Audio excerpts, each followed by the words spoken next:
Magandang araw sa inyo mga kaibigan. This is Don Magsino, and today I'm going to tell you on how to turn your 9,500 to 2.5 million pesos.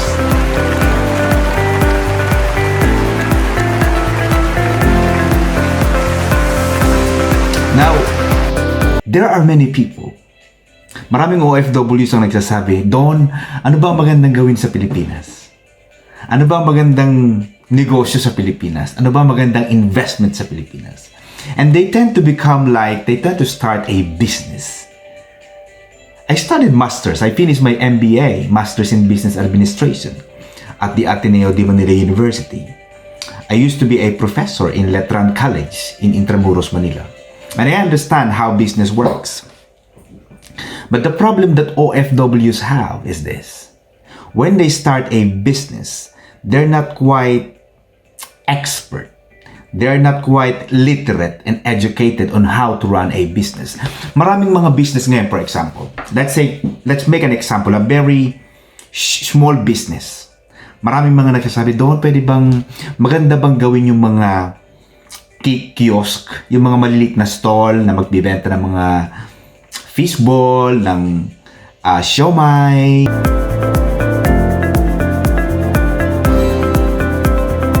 So, the first thing na nakikita nila, at it's very enticing really, is the 25,000 pesos na initial investment.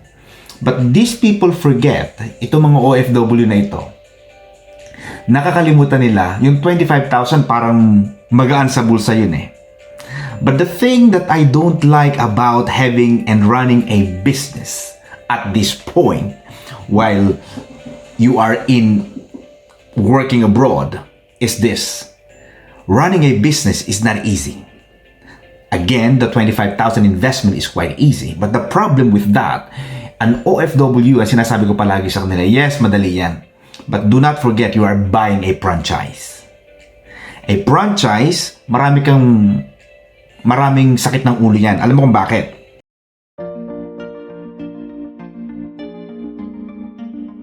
Hindi ko sa discourage kayo.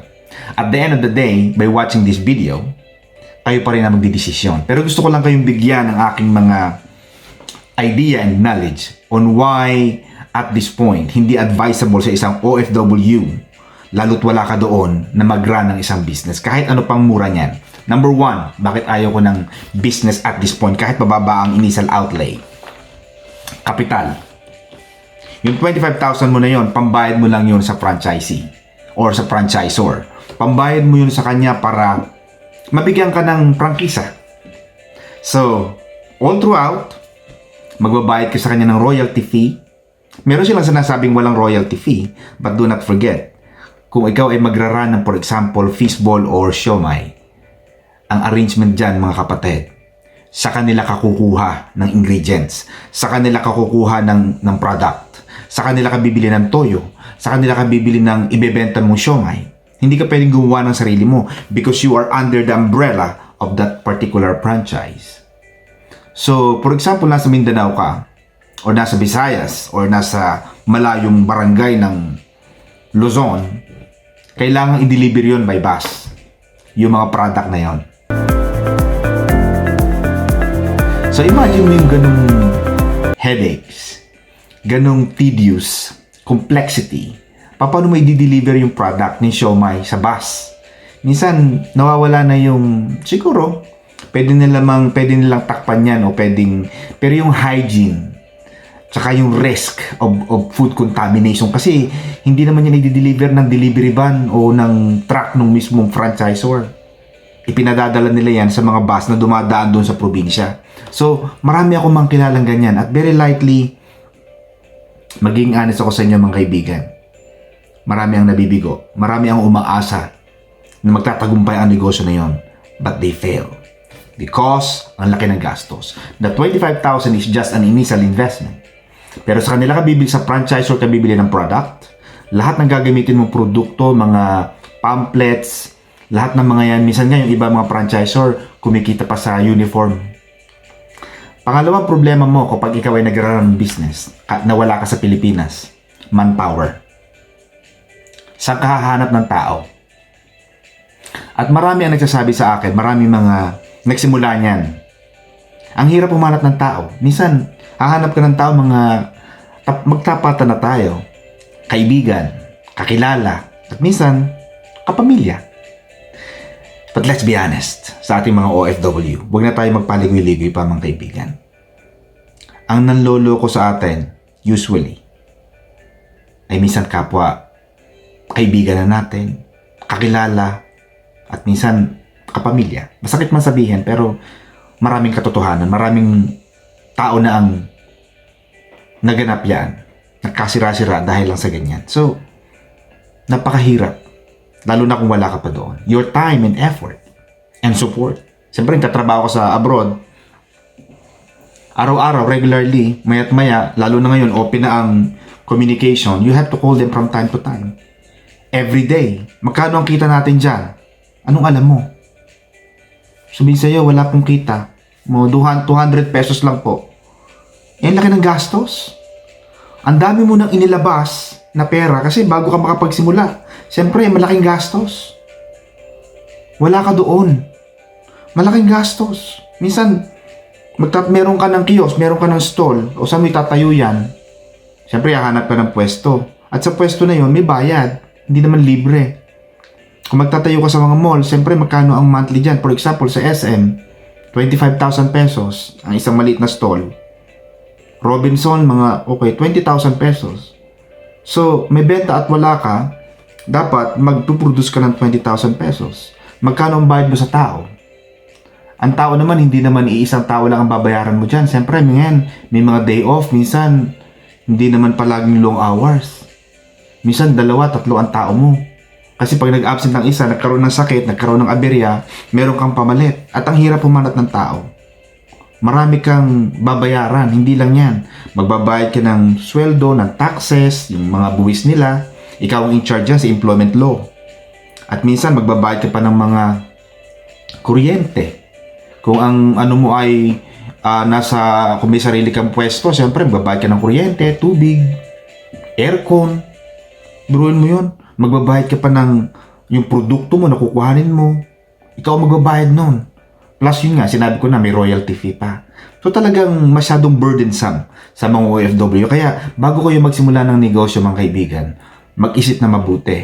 Kailangan meron kayong concrete plan on how this business will run. Sino ang magpapalakad niyan?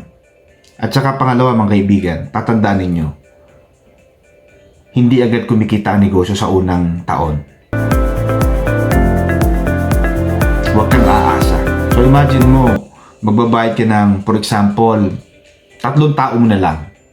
Nagbabayad ka ng approximately 8,000 pesos. Times 3, 24,000 pesos. Kung ang pwesto mo ay nasa SM, pag palumagay na, 25,000 pesos.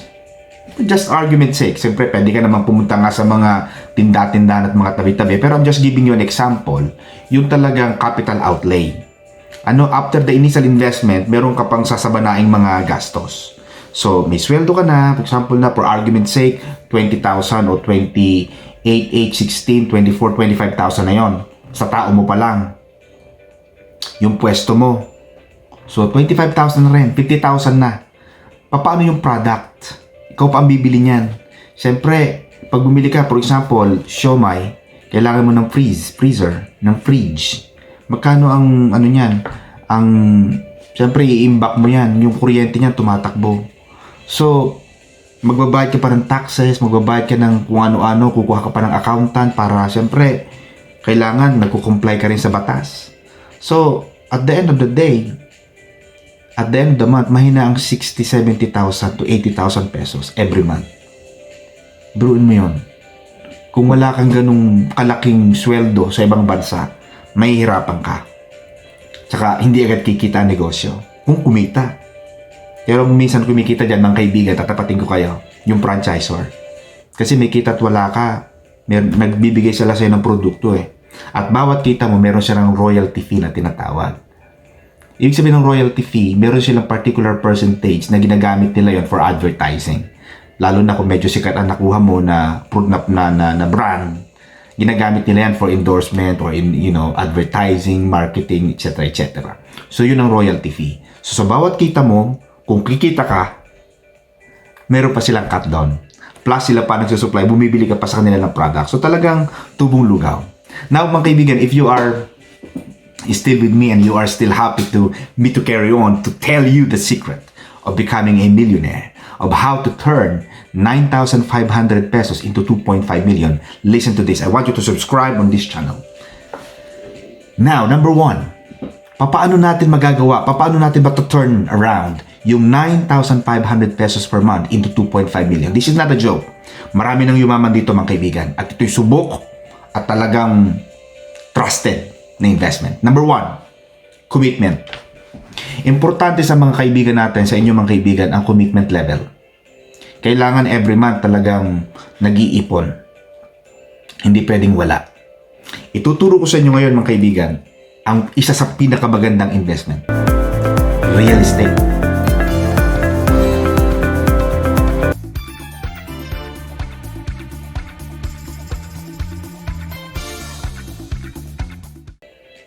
Yes, real estate. Ang real estate. At ituturo ko sa inyo mga kaibigan, ano ang mas magandang bilhin. Doon mas maganda ba ang bahay or condo? I will tell you, now, the best thing to buy is not the house. Sa susunod kong video, ituturo ko sa inyo bakit hindi maganda ang bahay. Ituturo ko muna sa video ito, mga kaibigan, bakit mas magandang bumili ng isang condominium. Now, commitment number 1. Kailangan mo magkaroon ng commitment level. Hindi ako nagbebenta ng condo, mga kaibigan, ha? But I'm just telling you, because I used to become the Vice President of International Sales. I have been to many top real estate companies from the Philippines na I have been the lead agent in abroad, especially Europe.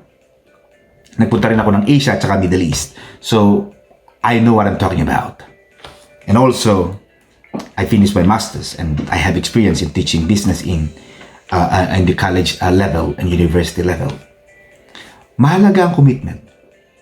Number 1, 9,500. If you're going to make that commitment, I was checking even yesterday that there was a condominium that is being marketed in Manila, at the heart of Manila in Vito Cruz, next to De La Salle University.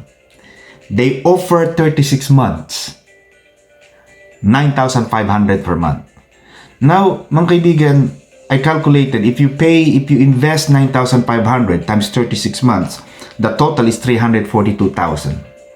The developer is only asking 20% ng 2.5 million. So 2.5 million approximately is about 500,000. Pero ang kanilang down payment is parang 15,000. So by the end of 3 years, 36 months, you would have paid 342,000 plus an initial investment.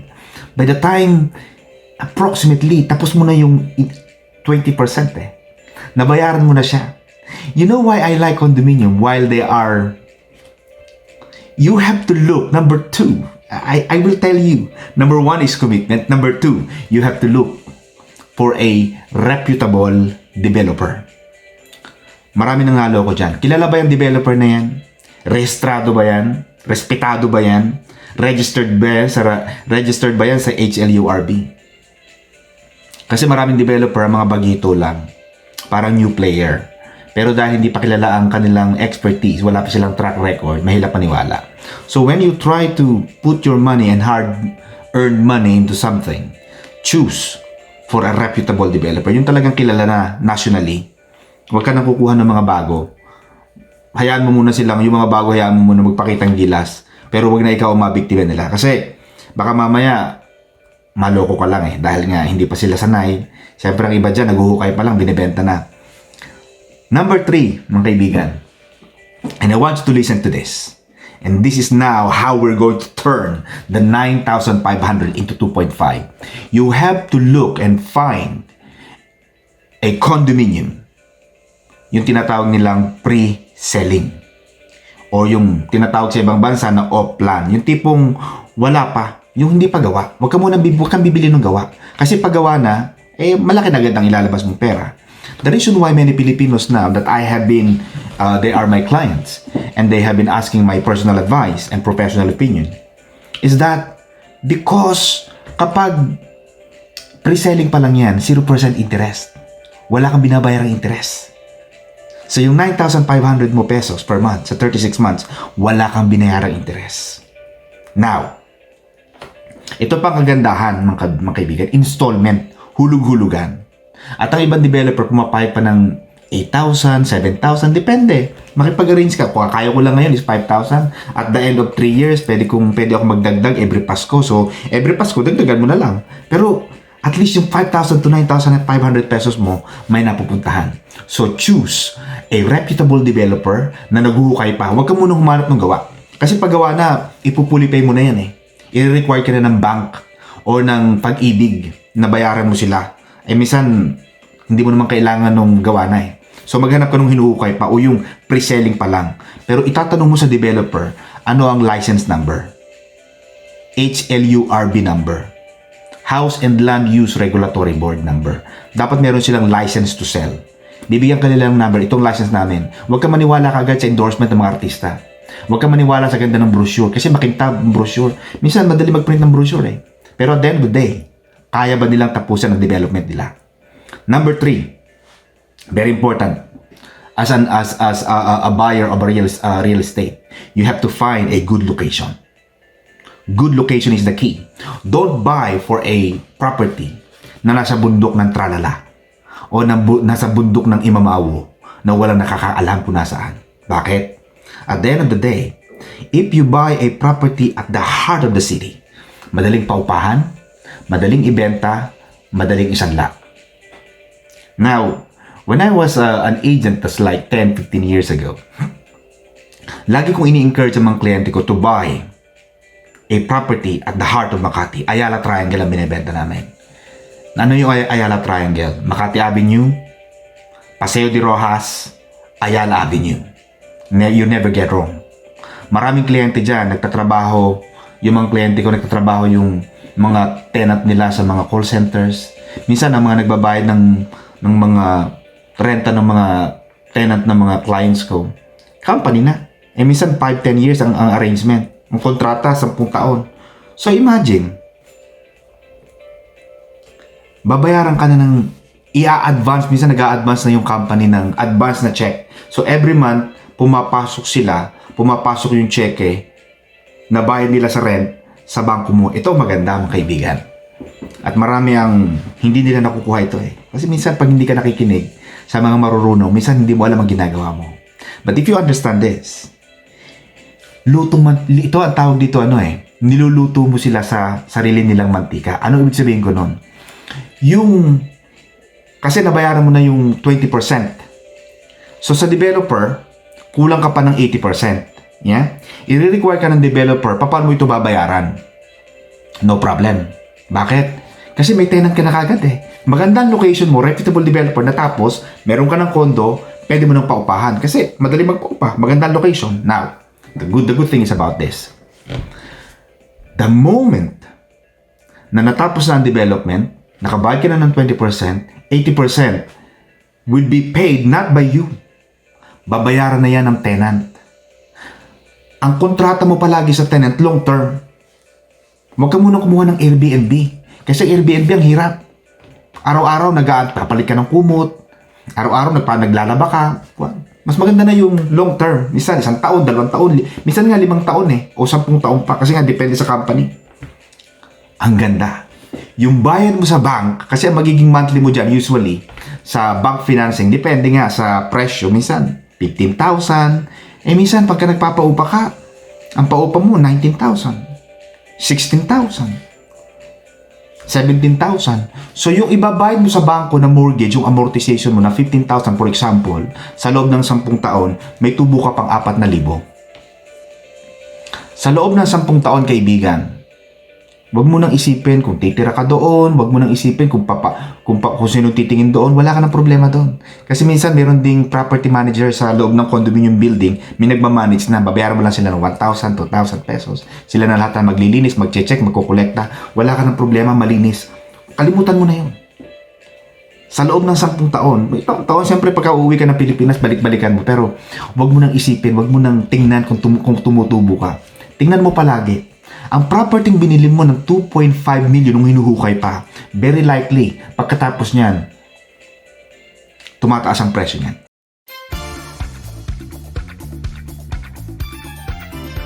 Kung di man magdoble, tubong lugaw ka dyan.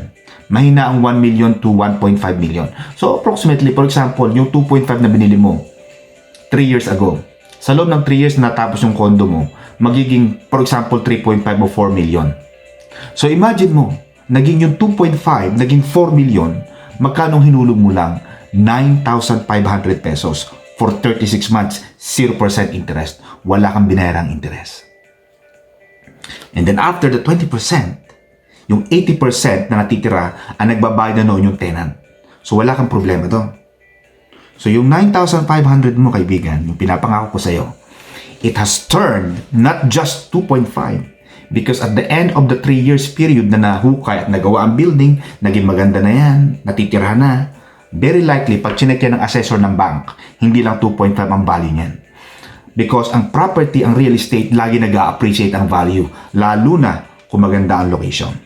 So, madaling kumita sa property, mga kaibigan. Pag uwi mo, pwede mong ibenta, pwede mong isanla, at pwede mong paupahan. You will become a millionaire. Sa pamamagitan ng commitment, 9,500 lang unti-unti, o maghanap ka na mas mababa pa, baka nga may makita ka pa. Pero I'm guaranteeing you, kung susundin mo yung sinabi ko na yon, magiging milyonaryo ka sa Pilipinas. Paalam mga kaibigan, salamat sa inyong panonood. At I hope na mag-subscribe kayo para sa susunod kong mga video, kayo agad ang unang makakatanggap para hindi nyo ma-miss ang aking mga susunod na itatalabas. Bye for now.